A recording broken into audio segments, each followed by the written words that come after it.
Let's be sure we celebrate, be sure we connect with each other. It's going to be a great day. Let's do this.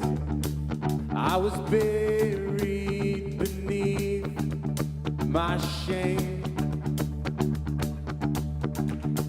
Who could carry that kind of weight?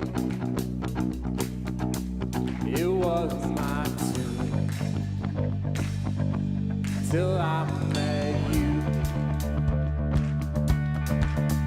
I was breathing but not alive. All my failures I tried to hide. It was my till I met you. Sing it out. You call my name. Sing it loud.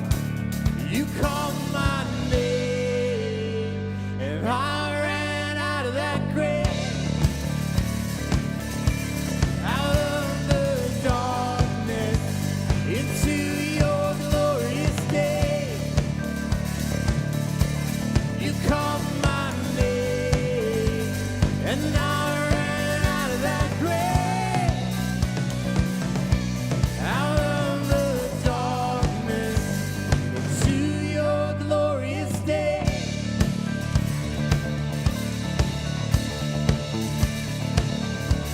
All right, sing it. Now your mercy has saved my soul. Now your freedom is all that I know.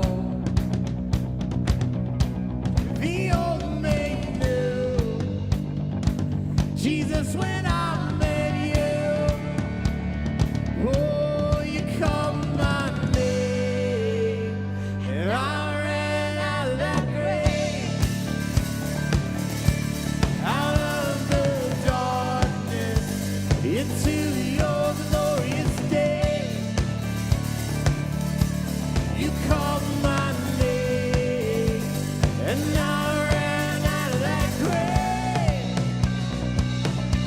out of the darkness, into your glorious day.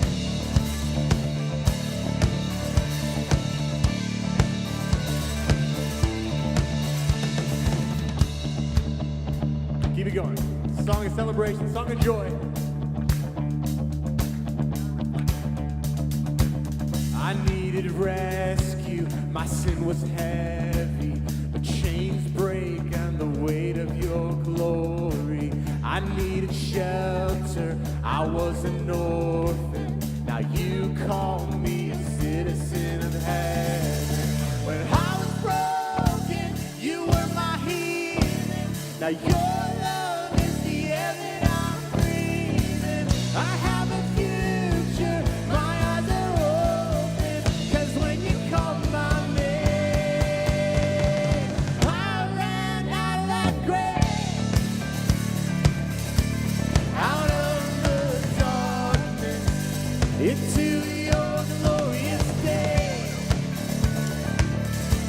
You called my name, and I ran out of that grave. Oh, out of the darkness, into your glorious day.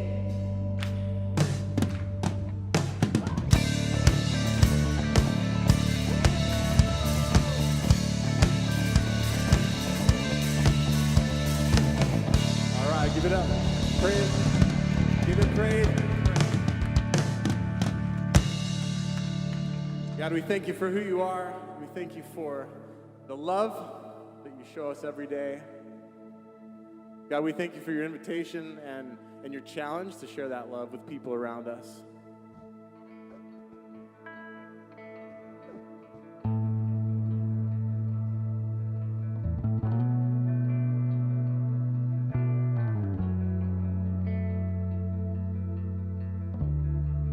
I want to share a story about a conversation I had earlier this week. I was talking to a friend and been walking through just crazy stuff this year. All kinds of different complications with job stuff and living situations and repercussions from like COVID and just different health things that he's working through. We've got family members that are coming down with just rare illnesses.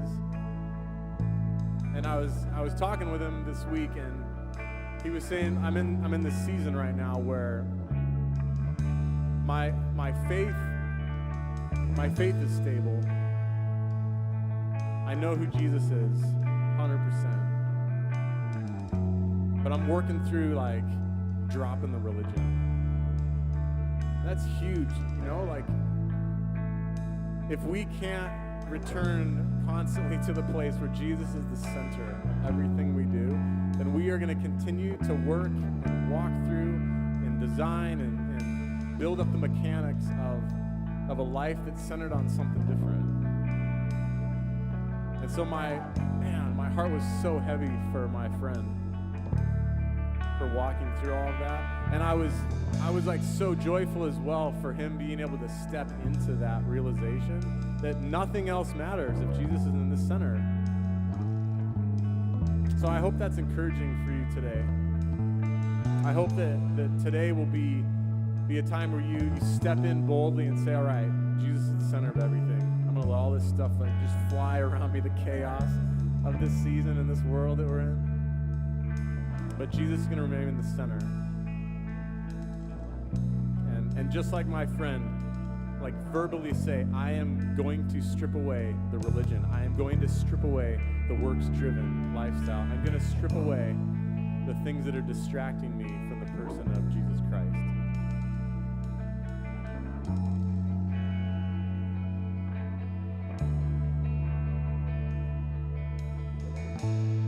I want to know you, Lord, like I know a friend. I want to know you, Lord. I want to know you, Lord, like I know a friend. I want to know you, Lord. So I'm laying down all my religion. I'm laying down. I want to know you, Lord. I'm laying down all my religion. I'm laying down. I want to know you, Lord.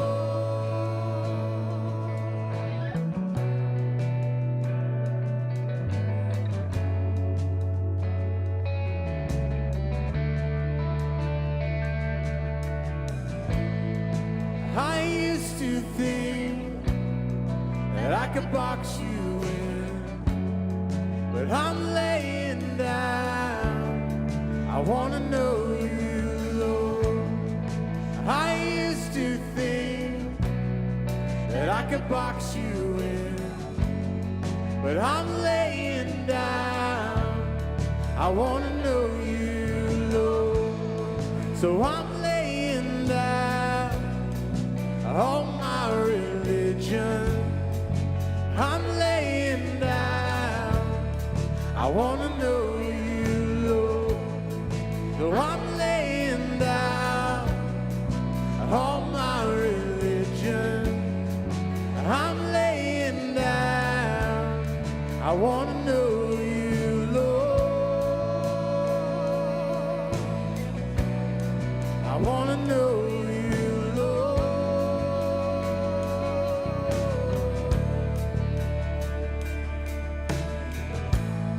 And Lord, I've been told to be ashamed. Lord, I've been told I don't measure up. Lord, I've been told I'm not good enough, but you're here with me. And I reach out and you find me in the dust. And you say no amount of untruths can separate us. And I reach out and you find me in the dust.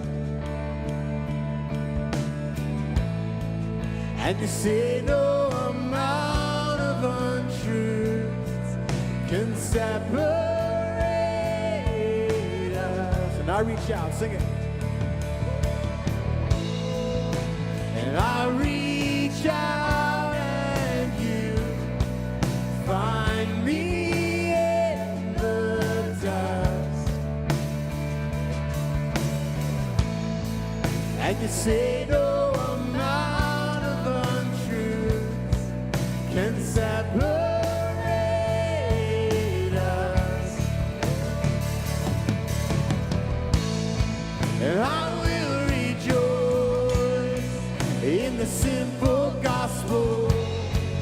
I will rejoice in you, Lord. I will rejoice in the simple gospel. I will rejoice in you, Lord. And I reach out and you find me in the dust. And you say no amount of untruths can separate us. I will rejoice in the simple gospel. I will rejoice in you, Lord. I will rejoice in the simple gospel. I will rejoice in you, Lord.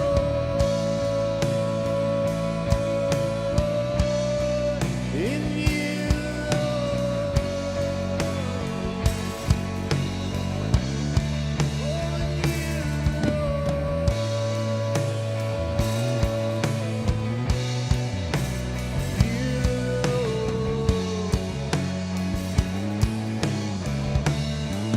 sing, I will rejoice one more time. I will rejoice in the simple gospel. I will rejoice in you, Lord. I will rejoice in the simple gospel. I will rejoice in you, Lord.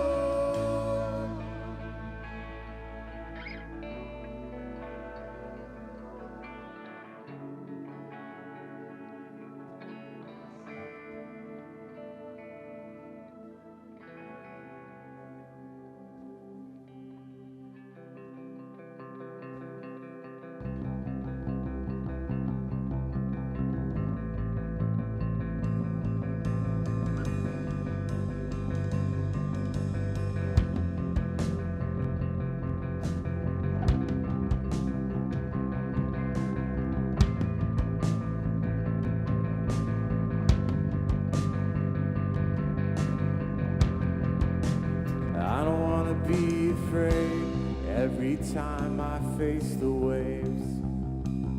I don't want to be afraid. I don't want to be afraid. I don't want to fear the storm just because I hear it roar. I don't want to fear the storm.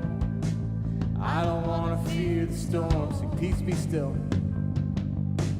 Peace be still. Say the word and I will set my feet upon the sea till I'm dancing in the deep. Peace be still. You are here, so it is well. Even when my eyes can't see, I will trust the voice that speaks.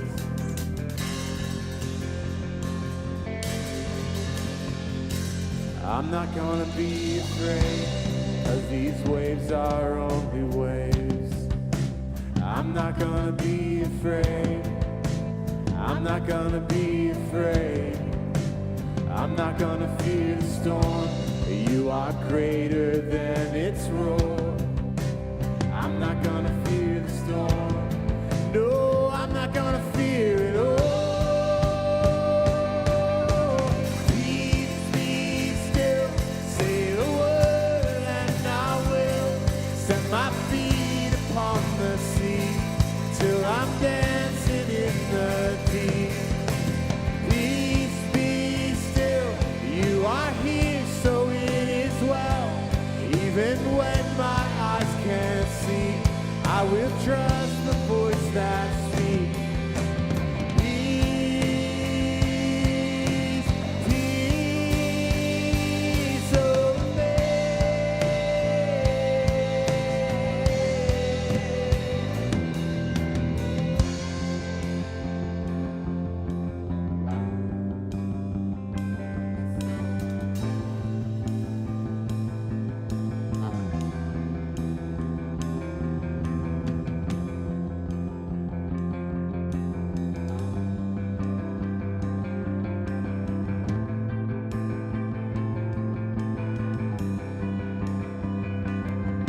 Let faith rise up, oh heart, believe. Let faith rise up in me. Remember, it's through us. Let faith rise up, oh heart, believe. Let faith rise up in me. We have faith in Jesus. Here we go. Let faith rise up, oh heart, believe. Let faith rise up in me. Oh, let faith rise up, oh heart, believe. Let faith rise up in me. Let faith rise up, oh heart, believe. Let faith rise up in me. Let faith rise up, oh heart, believe. Let faith rise up in me. Peace be still, say the words and I will set my feet upon the sea till I'm dancing in the deep. Peace be still, you are here, so it is well. Even when my eyes can't see, I will trust the voice that speaks. Peace, peace over me.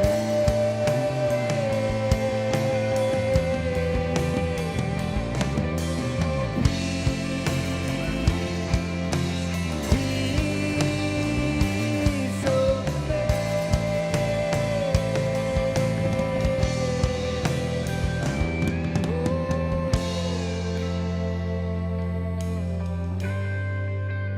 Peace over me.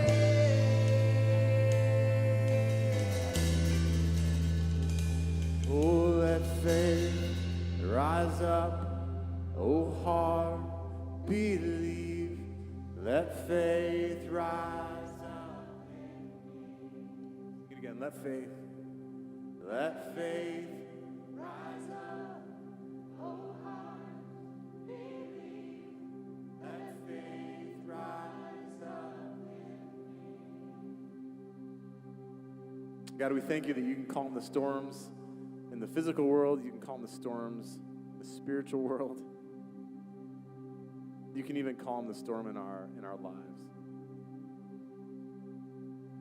God, we depend on your power today to be the source of strength, God, of joy. Allow your peace be the place that we don't rest lethargically or apathetically, but we rest boldly, knowing that you want to work through us, not just for our lives, God, but for the lives around us. God, we invite you to speak today. We invite you to challenge us today. We invite you to realign what we think we believe today around your Son, Jesus Christ, precisely around him. We ask for that boldly. God, we thank you for all that you are. We praise you and worship you today. In Jesus' name, amen. Can we give him a clap of praise? Good stuff, good stuff. All right, have a quick seat. Before I ask you to do the next piece of instruction, I've got something for you really quickly. I've been feeling very compelled to just be kind of more participant driven. We talked a little bit ago about a piece in our vision that says there's no spectators, nobody rides pine on the bench, no bench warmers. So I just want to remind you that we're participants in these gatherings, and we might find ourselves in a seat from time to time being taught, and we're learning from a person that speaks here. But man, if that person that's teaching says something that resonates with your heart, get excited about it. Like do something about it, right? So clap or say, wow, that's good, or respond in a way that shows God that you're resonating with that. Eric doesn't need your applause. He gets enough applause. However, he wants to know that what he's speaking out resonates with us as a community because he's feeling compelled and challenged and emboldened to bring a message. And so let's respond back to that. Let's be bold with that. Let's honor people around us as we do it. But let's not be scared to let our response be vocal and physical and verbal and all that stuff. So some of my go-tos, you might hear me sometimes say, hey, that's good. Good job, Rust, or something, right? And I might clap out or do something like that. But those are kind of some of my handles that help me be a part, that help me respond. And so let's be a responsive community. Can we do that together? Okay, let's do it. We're going to do a couple switch overs up here. Say a quick hello to someone next to you. Eric's on his way up, okay?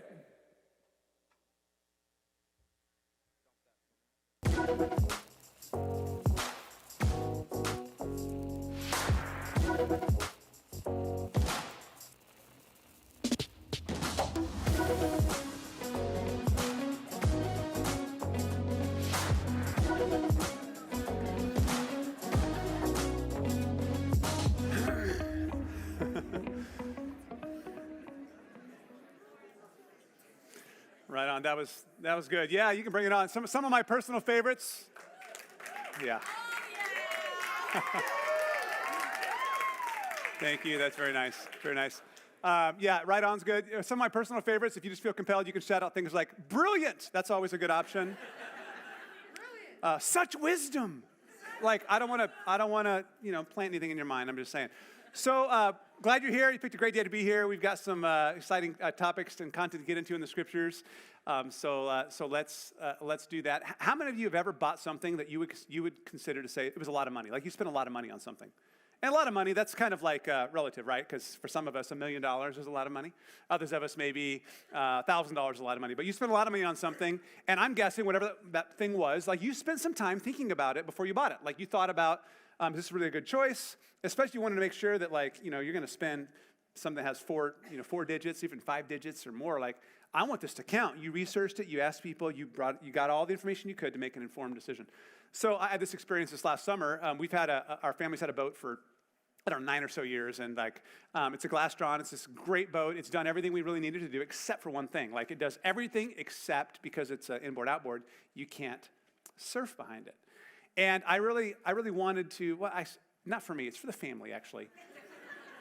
You know what? It's our family. We really needed to have a boat we could surf behind. Thank you. Yes. I'm helping you boat people out today. We got to have something we can surf behind, and so. So I started doing some research, and so I started asking people, hey, I'm thinking about it, and I started out slow, kind of warm up, and so I started asking people, and I found out, I'm not a brand loyal guy, like a boat, as long as it gets the job done, I'm game for whatever. But you find out that boat people are kind of brand people, aren't they? And so everybody now is giving their opinion on the kind of boat I had to buy and what it ought to have and this and that. And so I'm taking all that in, and then I'm like, okay, I got to do my own research. So I start doing research, and I would say in my free time, like at night or whatever, I spent some time for multiple days. Nicole would probably say weeks, but she's not on stage right now, so it doesn't matter what she has to say. I would call it, careful.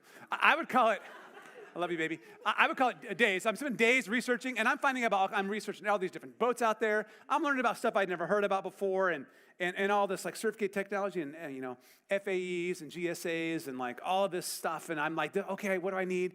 And I'm starting to hone down because I want to make a good purchase. And I start to kind of bring it all together and really get clear on this is what I want, this is what I need to do. And so I finally find it, and I ended up buying a 2006. I'm not going to tell you what I bought, but I bought a boat. And because some of you will like it and some of you won't, and I don't want to make enemies unnecessarily. But I sold my other boat, got this new boat, and I'm thrilled about it. It's exciting. My point is, I wanted to make, for me, a good decision. So I asked people, and I got all the feedback I could, and some people told me this and that. At the end of the day, I had to make a decision that fit for me. So I took the feedback, and then I did my own research, and I said, okay, this is what I think I want to do, and I made the call. I wanted to make an informed decision. Can you relate? Yeah. You've done something, I don't know what you bought, but you go through the process, right? That process is so true of our lives. And I would say that process of really getting clear on what we believe, like hearing what other people have to say, but knowing what we believe is probably never more important. I would say it's never more important than when it comes to our faith, our relationship with Jesus, within Christianity. Matter of fact, I would say this, just kind of a blanket statement about all of us. Every single one of you in the room right now, every single one of you watching online right now, as of today, you have done something with Jesus. You have. Like, if you've heard his name before, if you know a little bit of the story, you've reacted. So maybe you've said yes to Jesus and you received him as your Savior. Maybe you've not yet done that. But my point is this, and maybe we can agree on this. We've all done something with Jesus. Yes? Something. And what I want to make sure is really, really clear as we get started in this today is if we don't know why we've done what we've done with Jesus, like if we haven't mentally processed and emotionally wrestled with and spiritually kind of owned our reaction towards Jesus, then we are a sitting duck. Like if you don't know why you believe what you believe, you could be you're an easy target. Be picked off pretty easily. This is why so many of our students, we grow up as students in the church, and we've got this great church and all these wonderful people, and then we go off to college, and all it takes is one atheistic philosophy professor and our entire faith that we grew up with that was based on mom and dad and our pastor and our small group leader and our youth leader, it's shot because we never invested the time to figure out what we believe. Am I telling your story or what? Like, this is how a lot of us kind of went through our life. So we got to take the time to really make sure. At the end of the day, I care what other people believe, but at the end of the day, what you believe doesn't affect my faith as much as what I believe. I've got to know what I stand for and what I believe. And the way I heard it said one time when I was in high school, and I've never forgot it, someone said, if you don't stand for anything, or if you don't stand for something, you'll fall for anything. Brilliant. Thank you very much. Yeah. Here we go. This is dangerous now, I can tell. The sleeping giant has awoke. So we got to make sure we spend some time getting really, really clear on what we believe. So we're nearing the end of our series. I love my church. It's been a great series looking at the foundational pillars and elements upon which our church has been built. We've talked about a lot of culture. We've talked a lot about our mission, vision, values, unique things to us. Today, obviously, we can't end a series like this without talking about our beliefs. And so today and then next weekend, we're going to kind of continue with part 2, which by the end you'll be really interested in. You'll want to be here next week for that. We're going to talk about what we believe, specifically, like of all the things that we could believe or choose to believe, what are the things that really rise up to the top? What elevates itself? Because those things are unique in some instances within Christianity. And we could argue about whether they should be or not, but we find that different churches tend to elevate different things. And so we're gonna kind of play this out together. And so 2 years ago, 2019, I did a series called Doctrines, Stuff Christians Believe. If you were here, you might remember that series. And in the opening week of that series, I gave you a framework by which to think about belief that I was a little surprised at how much traction it gained. Like, it was so helpful for so many of you. So I went kind of into the archives, and I pulled that out, and we'll look at that in a little bit later. The other stuff is different, but you'll remember, maybe if you were here, what these boxes are all about. We'll talk about those in a minute. Because I want to specifically really focus in on how do we identify what our most important beliefs are, And we'll talk about that. And then next week, we're going to talk about what do we do with those beliefs, and what about some of those more sensitive areas? How do they affect our lives and our aspect and relationship as a church? So let's get started. Let me start with the obvious. You believe a lot of stuff, right? I mean, have you ever thought about how much stuff you believe? So just by show of hands, how many believes a lot of stuff? Anybody believe a lot of stuff out there? Just play along here. Okay, so let me ask you some questions. You can raise a hand if this applies to you. How many of you have an opinion? Don't want to hear it necessarily right now, but you have an opinion about global warming by a show of hands. How many have an opinion? Okay, good. How many of you have an opinion about, this is going to get real fun, about American politics? Okay, yeah, everybody's got an opinion about that nowadays. How many of us have an opinion about, same-sex marriage? Ooh, okay, yeah. How about this one? How many of you have an opinion about which is better, McDonald's or Taco Bell? Right, you believe a lot of stuff. How many it's okay to lie, or it's not okay to lie? You got an opinion about that? All kids, make sure your hands are raised. Yeah, mom and dads are like, raise your hand over there, yeah. You believe a lot of stuff. I mean, we could go on forever. And so if someone was to say to you, hey, you're a Christian, right? And you're like, yeah, I'm a Christian. Like, awesome. I've always wanted to ask a Christian, what do you believe? What would you say? Where would you start? And then, like, how long would that conversation go? Because you believe a lot of stuff, even about what it means to follow Jesus. And I think we'd probably all agree that if someone asks you that question, tell me what Christians believe, they're not necessarily asking you to tell me everything that a Christian might believe. They're trying to understand, like, what differentiates you as a follower of Jesus from maybe, like, someone else. They want to understand what are those just core few things that really set you apart. Now, if you were to ask that question to the person to your left or to your right, like, what do you believe as a Christian? They're probably not going to give you the exact same answer, are they? There might be some similarities, but there could be some differences. Why? Because different Christians believe different things. Different Christians elevate some beliefs above others, and we don't always elevate the same things. This is why there's thousands of denominations that are out there within Christianity.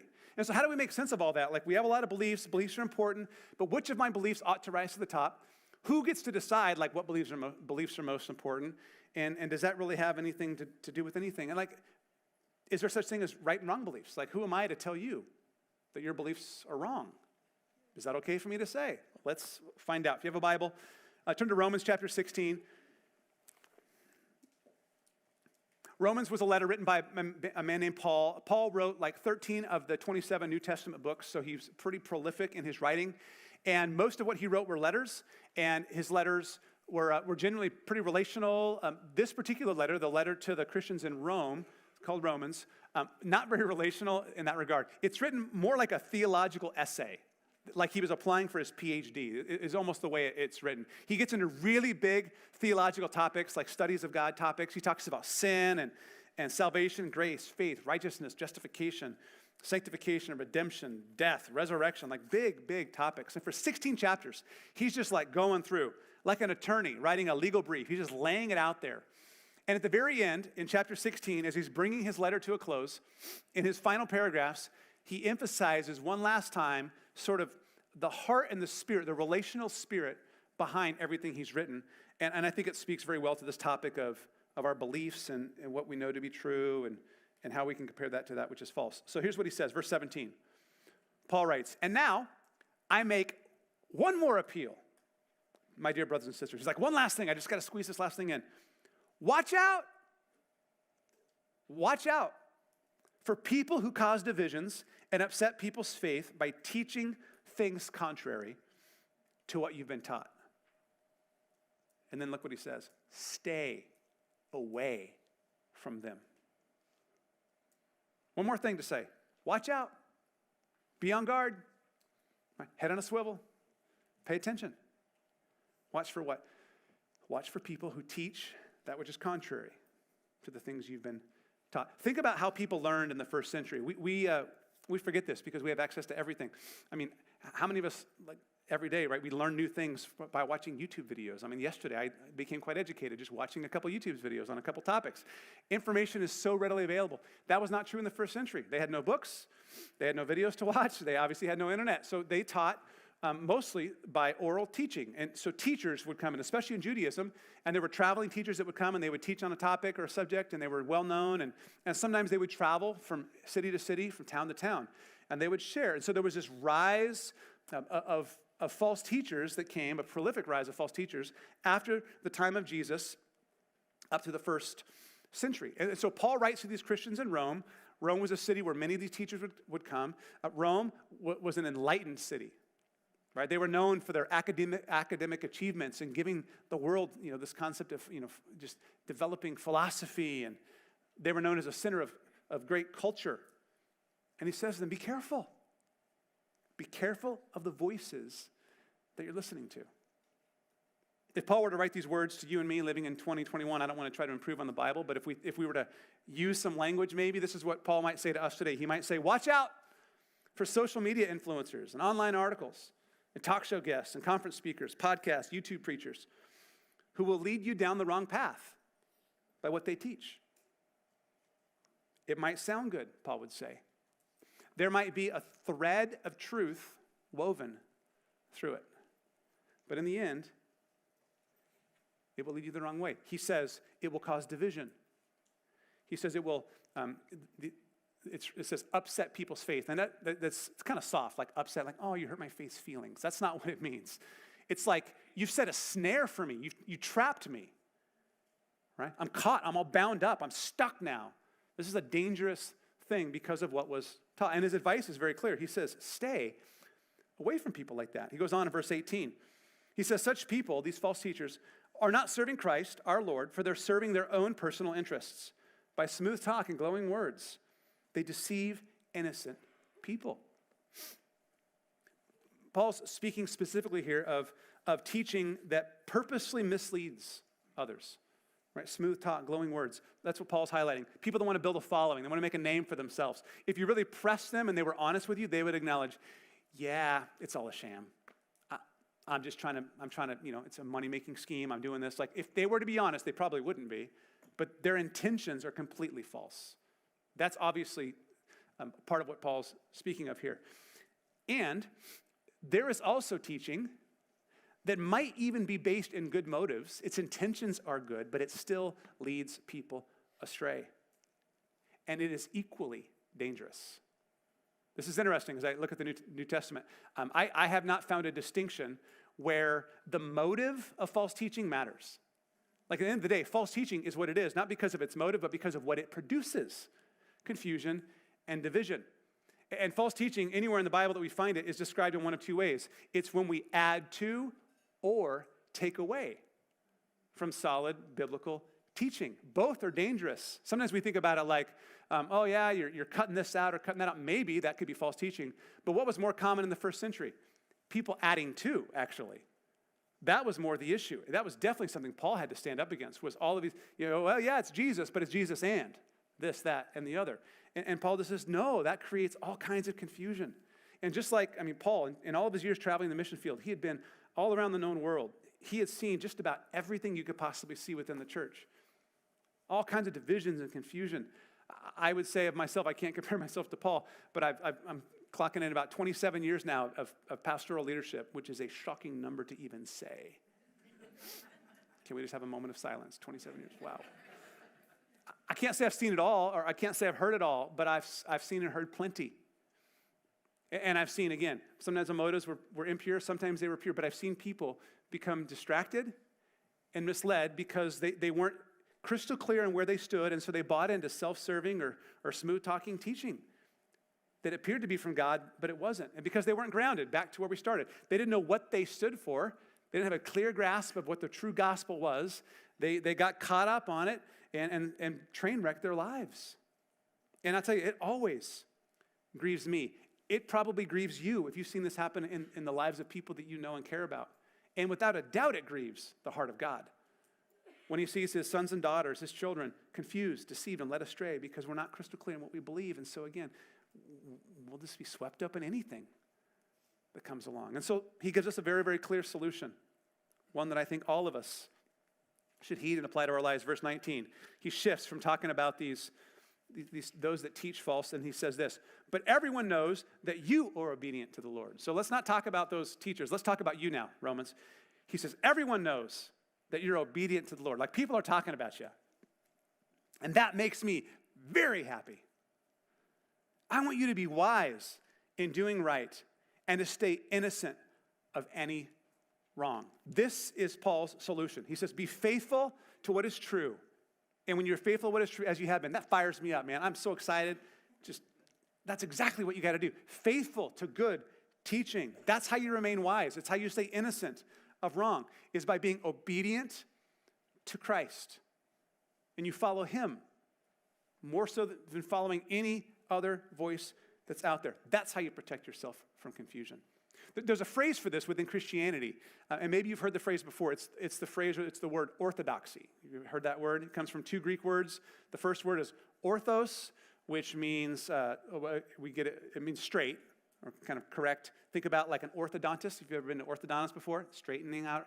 An orthopedic surgeon, same thing, like straight. And then the second word is doxa, which means either like teaching or belief. So it's like right belief, or one way to say it would be like straight teaching. This is the path. This is what we understand.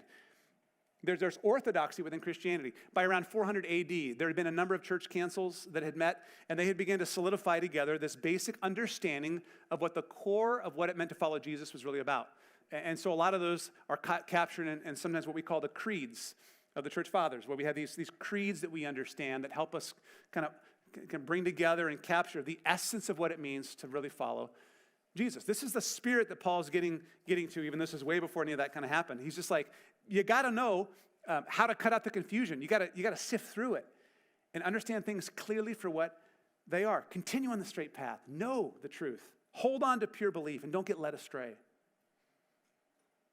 And that's where the tension lies for you and I. Because as we said, you and I believe a lot of things. A lot of things. And of all the things that we believe, they're probably not all equally important to us. Can we agree with that? Like there's some stuff that's really, really important to you. And there's some stuff you believe that's like, yeah, I mean, it's okay. But if something that's really important to me is not that important to you, that I have a hard time with that. And if something that I don't think is that important is like foundational to you, there's tension. And we feel this within the church. And so let me give you a framework for how maybe we can think about this with our beliefs. And this is the part that I shared last year that was really helpful. So this is just a good framework to use. All of your beliefs, I would say, go in one of these three buckets or baskets. All of them. So you can write these down. Here's where the first ones are. We'll first talk about the bucket called doctrines. These are our beliefs that you're willing to die for. Okay. Beliefs that you will die for. You hold them with a clenched fist. You won't give ground up. You won't let go. You'll stand for them because they're that central. This is like the essence of what it means to know Jesus. This defines your faith as a follower of Jesus Christ. The small number of doctrines that go in here. Things we will die for. That's box number one. Then we've got this other box. Lower this so a few of you can see, sorry. How's that? These are our convictions. And these are things that we will argue for. We're not going to die for them, but we'll argue for them. They're important to us. We hold on to them. Okay, we're not neutral, but we also understand that they're not quite this important. So we're going to debate. We'll discuss. We'll do so in love. We'll do so with respect, knowing that when it comes to convictions, not always, but oftentimes there are differing opinions within Christianity. So sometimes there may not be as much, but we're still not going to elevate it there. Yeah, this is important. Let's have an honest, robust conversation, respectful. But these are important. Doctrines, convictions, and then the last bucket you have is what we just call opinions. This is where everything else goes. And I would say of our opinions, these are the things that we don't waste time arguing over. So we're going to die for those. We'll fight for these. We're just not going to argue over these because at the end of the day, it just doesn't matter. You think this, I think that. It's great. Like, it's just not that big of a deal. And so all of your beliefs you have, we're talking about like spiritual beliefs, all go in one of these three boxes. This is kind of how it works. Now, you could probably apply this to other areas of your life as well. You could probably apply it to your family or educational beliefs or career. The words would change, but maybe like your political perspectives. You have political perspectives that are really important to you and others that aren't that much. So this kind of hierarchy of beliefs, I think, plays out in almost every area of our lives. And when we start to put things in the wrong bucket, that's where things get confusing, don't they? I mean, this explains why there are thousands of Christian denominations. This explains why churches split and divide.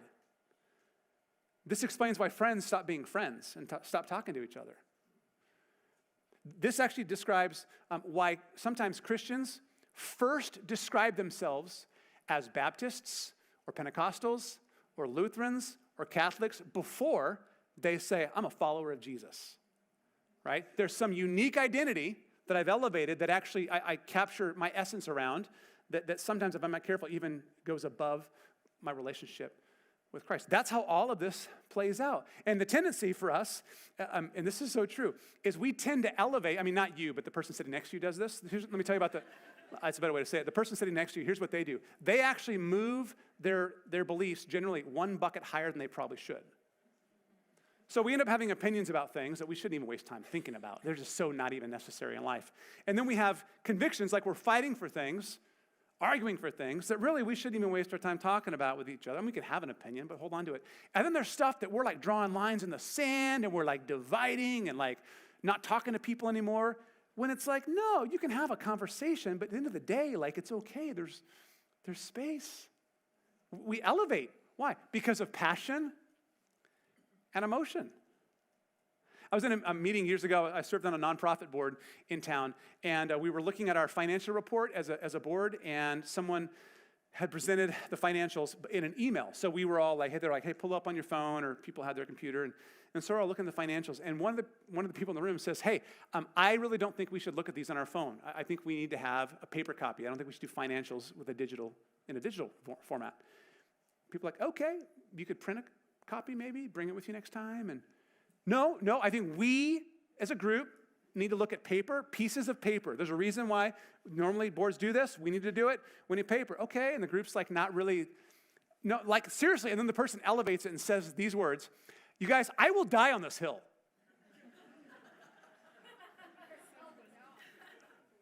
Thinking I don't think I would die for a piece of paper. Like, maybe I love my life too much. I don't know, but there's something I look forward to. If I'm going to die, I'm going to choose something else. What happened in that conversation? I think passion and emotion elevated a paper to the wrong bucket. Now, do you think that person, if all the emotion was gone in that conversation, would say that they're going to truly die for a financial and a piece of paper? I hope not. Your life is really bad if you're willing to die for that, right? Like, in the moment, we just get fired up. That's the danger with it. So we got to know, like, where do each of these things go? And the reason this matters is because the buckets you end up putting your beliefs in say everything to you, to God, and to this world about what it means to have a relationship with Him. I mean, when we put stuff in here that ought to be over there, it sends a message to the world. And even Jesus sometimes is like, okay, love your heart, love your spirit, but I'm not sure that that's actually part of what this whole thing is based upon. So how do we sort that out? So here's what we'll do. We're going to have some fun here. I'm going to give you, I'm going to hold up some cards. I've got some words written on these cards. And you're going to decide where you think these concepts should go. I'll kind of pose a question to your statement. And you can decide if it should go in the doctrine bucket, if it should go in the convictions bucket, or if it should go in the beliefs bucket. We did this a couple years ago, but things have changed a little bit in our society, so I've updated a few of them to be more relevant. And so I'm not going to actually tell you where they go. I'm just going to ask the questions. Your chance to kind of play along. Last gathering started to shout out answers, which I didn't expect, but there was some passion coming through. But you don't have to do that. But I hope we feel the tension. So let's start, and these are pretty light topics. Let's start with our president, President Joe Biden. What? No, so here's the question. The question's even better. Can a true Christian vote for Joe Biden?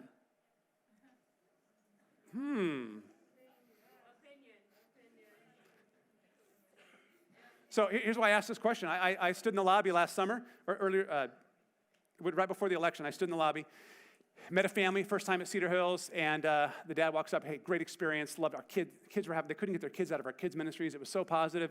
He goes, we really love it. We're thinking about coming back, but I got a couple questions to ask you. And his first question to me was, do you believe a true Christian can vote for Joe Biden? And the question, suppose, the way he asked it, that he had a box he would have put it in. And I won't tell you what I said, but I will say that he hasn't been back since that conversation. How about this one? There is one true God. That God is love, that God is relational, that God is personal.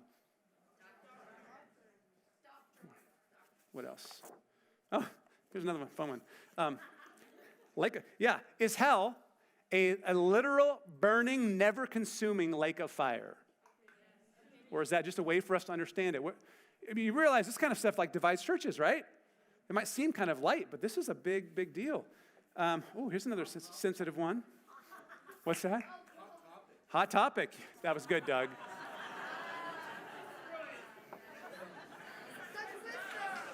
That was very good. Brilliant. Hot topic. That was very good. You've been waiting all morning for this moment. You saw these cards and were waiting for that. All right, Peanut Gallery. Okay, how about this one? Here's another good one. Should a Christian drink alcohol? Probably depends on what church we grew up in, right? We might talk about this one a little bit next week. What about women? Like, women in the church, like, is it okay biblically for a woman to serve as a pastor and an elder, a teacher? Yes. Ooh, sensitive topic, yes? Yeah. We'll come back to this one next week. We will. We are going to talk about it next week. How about Jesus? Like, Jesus is the way, the truth, and the life. He's the only way that we have a relationship with God. Okay. I missed one in here, but that's all right. Here's one. Creation.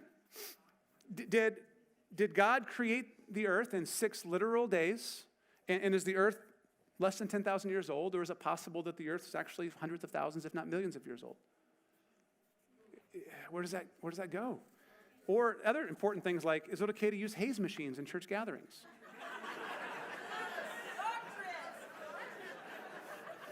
I can attest to you, people leave churches over things like that right there. Trust me. So, some of those are fun. Some of those are light, kind of fluffy. Others you're like, ooh. But the reality is, those are tension spots, almost every one of them. I mean, you start talking politics, you start talking like details of how certain things happen in the Bible and interpretation. Like, this is the stuff that can split churches, like I said, and break friendships apart. And so knowing where they go helps us know, like, how much weight do we maybe bring to this conversation. And I've just found this to be true, that there are far fewer things that go in this bucket than go in those. Like, if you've got hundreds of things in this bucket, that's a problem. Because you're going to have a hard time finding anybody that agrees with you, even yourself on most days of the week.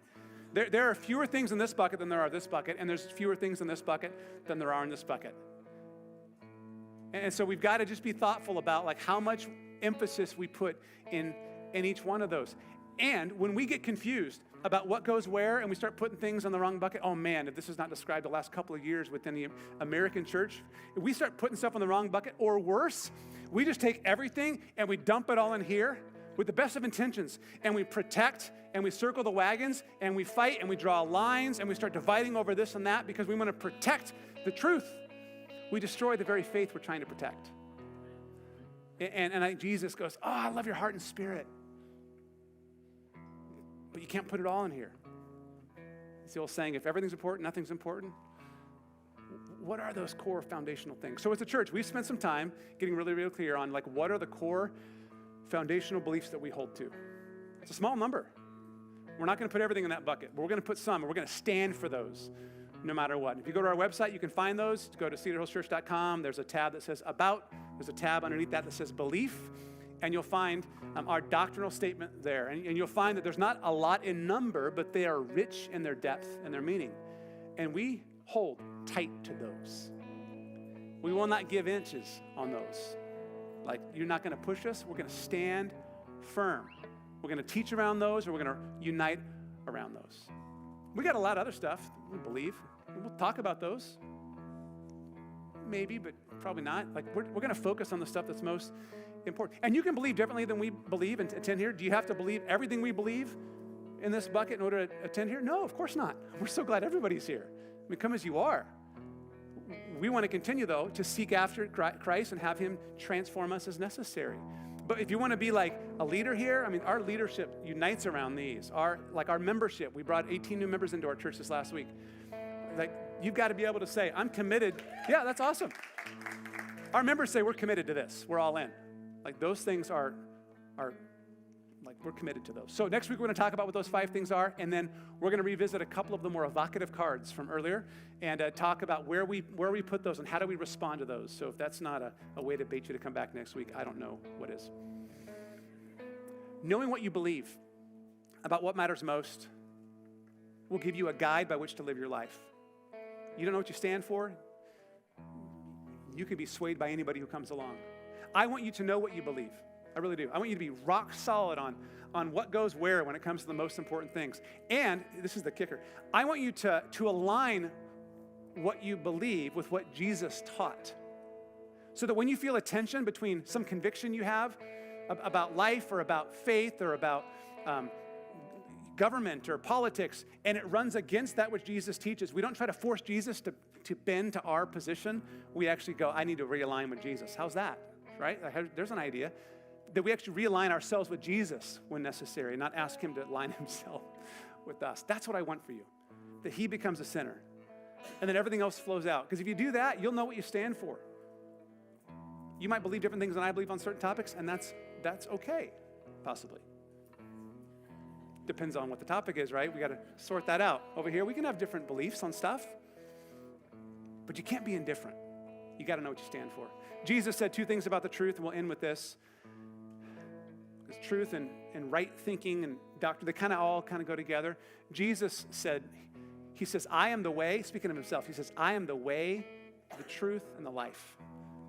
No one comes to the Father except through me. Jesus redefined the truth, not as an idea, not as a head thing, but as a person that we know in our hearts. Jesus says, I'm the truth. And then Jesus also said of the truth, he said that you and I can know the truth, and the truth will set us free. That there's freedom found when we understand truth, not as an idea, but as a transforming person in our lives. I want to pray that over us if you just close your eyes for a moment. And I'm just going to quickly ask you, if you've never met Jesus, the truth, before, he stands ready to meet you today. This is foundational to what we teach. That God created you to know you and have a relationship with you, that sin entered not just into the world early, but it's been a part of your life since the day that you were born. And nothing can erase that sin except for the transforming work of Jesus. That's why he died on the cross. It wasn't because of his sin, it was because of yours. He was sinless. The only one that could be the all-sufficient sacrifice for your sin was him. And he said yes. And he died a criminal's death, a brutal death for you, so you could experience forgiveness and new life. And if you'll simply receive that gift today and turn from your sin, just to say, Jesus, I believe you died for me. I want to give you my past, my sin, my junk, all of it today, and receive in its place forgiveness and grace and new life.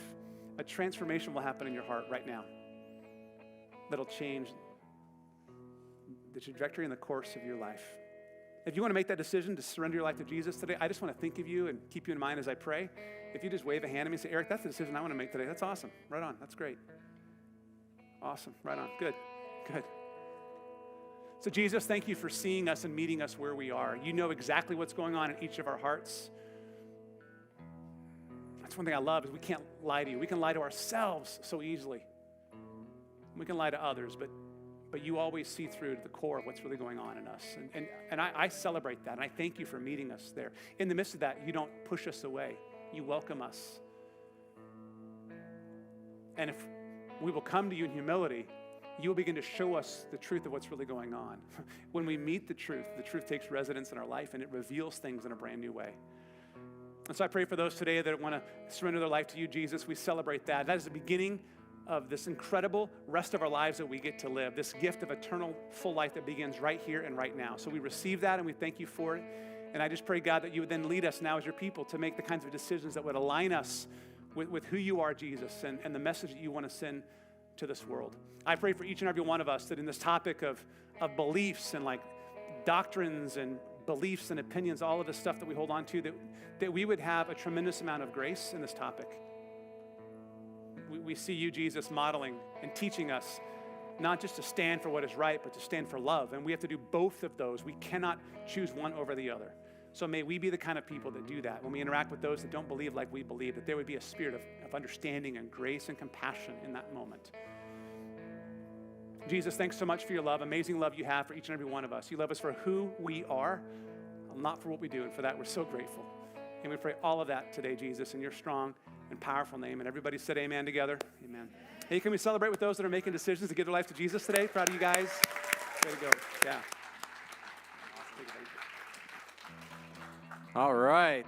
Great to be here today with all of you. Can we thank Eric for this message? It's good. Next week's going to be good. So this area over here, I don't know who was bringing the heat, but man, that was good over in this area. It's going to be a great Sunday gathering next weekend with the next topic in this series. So plan to be here. We have the annual celebration, which is happening tonight. If you're not planning to be there, it's going to be great. It starts at 4 p.m. It's in this space. Annual celebration is all about celebrating what God has done through this church community over the last year, as well as looking into the future for the next year on what we plan to do as a community, what our leadership is feeling compelled to step into, to lead us as a community through, where our ministries are headed. And so it's going to be a great time. It would be great to see you here. For all of that. One of the things we do here at Cedar Hills is we invest financially through this church, and we don't just meet the needs of the day-to-day mechanics of this campus, but we love to step in and bring hope and life in meeting the needs of people in our community and beyond. So today, if you're giving back to God, you can use the envelopes in the seat back in front of you. There's also a button for online on your top right. Hit that button and you can give through that portal as well. We have connection cards in the seat back in front of you as well as online. Please take some time to fill those out. Someone was asking me this week, are you expecting us to fill a card out every single week? And I said, yeah, we want to hear from you. So go ahead and fill it out. Like, we want to hear what's going on in your life. We want to pray with you alongside the things that you're walking through, the struggles and the tensions. We also want to hear the celebrations. And if you love something that's going on here in this community, whether it's in this space or it's in our kids' spaces, our student spaces, our life groups, we want to hear about those wins and about those celebrations and celebrate them alongside of you. So write that stuff on the cards and have a great rest of your Sunday. See you tonight.